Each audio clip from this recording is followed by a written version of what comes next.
Chapter 24, Asenath. I have a headache that hasn't gone away for months, and now it's really threatening to burst. I crawl over and Slighting Common holds my hands from the bars. Is anyone coming? I sob. I don't know, says my husband, shaking and crying profusely. I don't know. Please, begs Peely. Someone help her. We see the dungeon doors creak open, but not quickly. Ketra's familiar guards walk in.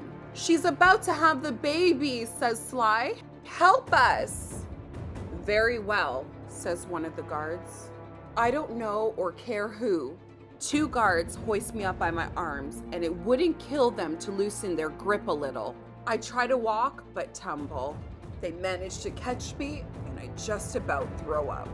If there was anything in my stomach to get rid of, it would be all over the floor right now. They keep me going, dragging me on my knees. Hey, I faintly hear Slighting Common. What about us? What about you? I hear the guard on my right. My goodness, his breath nearly knocks me completely out. We need to be there for her. Slighting Common's voice begins picking up in alarm. It's our baby.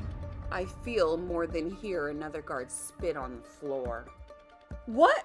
You can't do this, exclaims Peely. And I just now realize what she is implying. I can't do this without them. They deserve to see my baby. And I'm even more nervous now about being vulnerable with them still locked up. I attempt to lunge away from the guards, but just end up hitting the ground, perhaps injuring the baby. My hands grip the ground as tight as I can, but it's no use. I'm guided out. The doors slam shut. The fact that I'm outside the dungeon for the first time in months barely registering. I've never felt more unsafe. The only solace I can invent for myself when I'm placed in cuffs on a mattress nearly as hard as the wooden table it's on is the fact that this searing pain will be gone by the time the baby is out. I'm worried about screaming too much for fear of retribution. I'm given some water and a cloth for my head, and I choke out a thank you. I don't know how long it takes. Time's blurring like my breaths.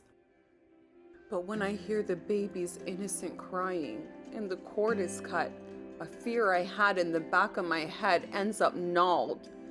That he would end up dying while in labor from the horrible conditions.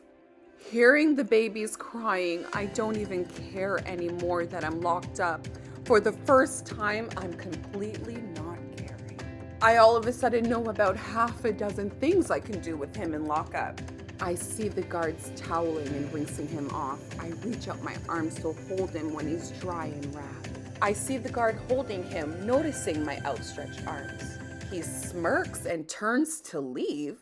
Wait, what are you doing? I ask in a panic. I realize I have no idea where they're taking him, and from the looks of his expression, it could be as bad as selling him to a different family or chopping his head off. No, please, I sob. Let him be with me. Don't hurt him. Leave him alone. Let him be with me. The guard is ignoring my pleas. Walking away, I don't know where, not even looking at the angel in his hands. I can feel my vision whitening through my tears, threatening to make me black out underneath the ache. My baby's gonna grow up never knowing his mother or father.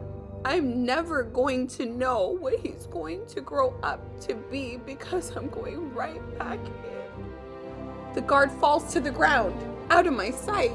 My heart skips a beat and my vision returns. Did my baby fall on the floor? Did my baby do that? I overhear a scream behind me. I weakly turn to see Slighting Common knock the guard out with a flower pot. I blink away my tears and see Sly and Peely are also knocking the guards out, including one running in, alerted by the noise. Slighting Common has something in his hands, which he's picking my cuffs with. And even more attention grabbing, Sly is holding my baby.